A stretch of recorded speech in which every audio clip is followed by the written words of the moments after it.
আসসালামু আলাইকুম। সবার আগে বাছাই করা 10টি আন্তর্জাতিক খবর জানিয়ে দেব। প্রথমেই থাকছে শিরোনাম। তবে তার আগে অনুরোধ থাকবে ভিডিওটিতে একটি লাইক দিবেন।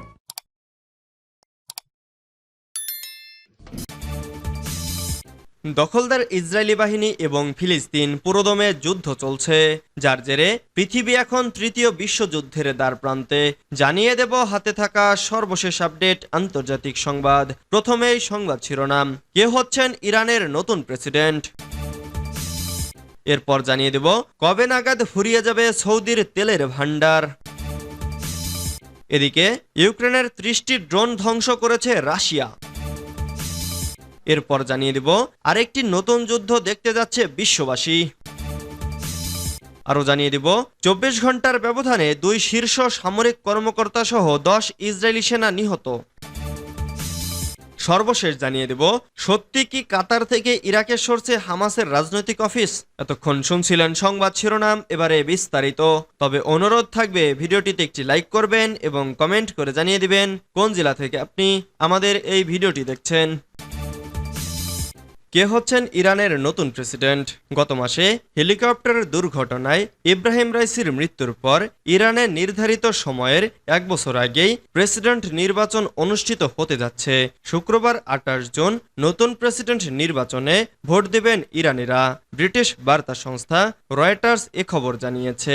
এবার প্রেসিডেন্ট পদপ্রার্থী হিসেবে নিবন্ধিত 80 জনের মধ্যে 6 জনকে প্রার্থিতা অনুমোদন করেছে দেশটির আলেম ও আইনবিদদের নিয়ে গঠিত একটি panel guardian council. Supreme leader Ayatollah Ali খামেনির তত্ত্বাবধানে এই কাউন্সিল গঠিত।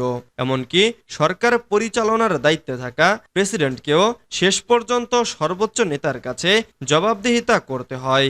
এবার নির্বাচনে চূড়ান্ত 6 প্রেসিডেন্ট প্রার্থীর মধ্যে 5 জনই কট্টরপন্থী, একজন মধ্যপন্থী। ইরানের বিপ্লবী গার্ডের সাবেক কমান্ডার এবং খামেনির মিত্র গালিবাফ কট্টরপন্থী অধ্যুষিত পার্লামেন্টের বর্তমান স্পিকার।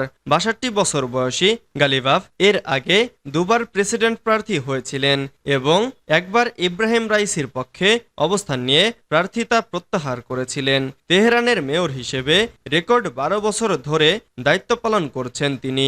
2009 সালে মেয়রের দায়িত্ব নিয়েই তেহরানের রক্তক্ষয়ী অস্থিরতা দমনে সাহায্য করেছিলেন তিনি। কবে নাগাদ ফুরিয়ে যাবে সৌদির তেলের ভান্ডার। ইসলামের পুণ্যভূমি সৌদি আরবের বালুকাময় মাটির নিচে রয়েছে বিপুল পরিমাণ তেল সম্পদ। এই প্রাকৃতিক সম্পদের ওপর নির্ভর করেই ধনী দেশে পরিণত হয়েছে দেশটি।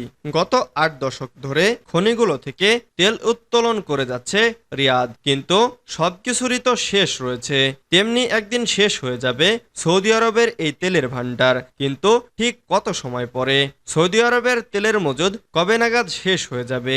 এই প্রশ্নের উত্তর দিতে হলে তেলের মজুদ, উত্তোলনের হার, প্রযুক্তিগত উন্নয়ন এবং অর্থনৈতিক পরিবর্তন সহ বিভিন্ন বিষয় বিবেচনা করতে হবে। এক নজরে বিষয়গুলো দেখে নেওয়া যাক। সৌদি আরবের আবিষ্কৃত অপরিশোধিত তেল মজুদ আছে 267 বিলিয়ন ব্যারেল। বিশ্বের তেল মজুদের প্রায় 17% রয়েছে দেশটির দখলে। এর বড় একটি অংশ আসে বিশ্বের বৃহত্তম স্থল গাওয়ার থেকে। বর্তমানে প্রতিদিন গড়ে 10 থেকে 11 মিলিয়ন ব্যারেল তেল উৎপাদন করে সৌদি আরব। তবে বিভিন্ন রাজনৈতিক ও অর্থনৈতিক পরিস্থিতির উপর ভিত্তি করে এই উৎপাদনের হার ওঠানামা করে। বিশেষজ্ঞরা বলছেন, সৌদি যদি এই হারে তেল উৎপাদন অব্যাহত রাখে তাহলে মজুদ শেষ হতে আরো 70 বছর লাগতে পারে। কিন্তু এটি একটি অনুমান মাত্র। বাস্তবে এই সময়সীমা আরো কম বা বেশি হতে পারে। এর পেছনে বেশ কিছু কারণ রয়েছে। ইউক্রেনের 30টি ড্রোন ধ্বংস করেছে রাশিয়া। রাশিয়ার প্রতিরক্ষা মন্ত্রণালয় মঙ্গলবার বলেছে তাদের বাহিনী 2 দেশের সীমান্ত এলাকায় সোমবার রাতে 30টি ইউক্রেনীয় ড্রোন ভূপাতিত করেছে। মন্ত্রণালয় টেলিগ্রামে বলেছে anti air defence system Belgorod অঞ্চলে 29টি এবং ভোরোনজে 1টি ড্রোন ধ্বংস করেছে। আরেকটি নতুন যুদ্ধ দেখতে যাচ্ছে বিশ্ববাসী। অবস্থা যা চলছে তাতে মনে হচ্ছে খুব শিগগিরই তাইওয়ানকে কেন্দ্র করে নতুন এক যুদ্ধ দেখবে বিশ্ববাসী। এমনিতেই ইউক্রেন ও গাজা যুদ্ধ নিয়ে বেশ নাকাল ভূরাজনীতি। এর মধ্যেই নতুন এক যুদ্ধের ধকল কতটা সইতে পারবে তার কোনো নির্দিষ্ট হিসেব নেই কারো কাছে। কিন্তু এত কিছুর পরও সর্বোচ্চ সতর্ক অবস্থায় রয়েছেন চীনের প্রেসিডেন্ট শি জিনপিং। এমনকি রণপ্রস্তুতির অংশ হিসেবে পুনর্গঠন করেছেন সেনাবাহিনী। তবে কি যুক্তরাষ্ট্রকে টেক্কা দিতে পারবে চীন? এমন প্রশ্নই সবার মুখে মুখে। কাতার ভিত্তিক সংবাদ মাধ্যম আল জাজিরার এক প্রতিবেদনে বলা হয়, সাম্প্রতিক মাসগুলোতে চীনের সামরিক উত্তাপ বেশ ভালোভাবেই টের পাচ্ছে তাইওয়ান। গেল মাসে স্বশাসিত দ্বীপটিতে সরকার গঠনের পর সর্বোচ্চ যুদ্ধ সক্ষমতা দেখাতে শুরু করেছে চীনা সামরিক বাহিনী। এমনকি তাইওয়ান ঘিরে সামরিক মহড়াও চালিয়েছে বেইজিং। ওই মহড়ার পর চীনের একজন সামরিক মুখপাত্র বলেন, তাইওয়ানের নিয়ন্ত্রণ নিতে তাদের সামরিক বাহিনী পুরোপুরি প্রস্তুত ও সতর্ক রয়েছে। মে মাসে চীনের নতুন বিমানবাহী রণতরী সাংহাই থেকে সমুদ্রে পরীক্ষামূলক যাত্রা শুরু করছে। এতে যুক্তরাষ্ট্রের পর নৌবাহিনীতে সবচেয়ে বেশি বিমানবাহী রণতরীর দেশ হবে চীন।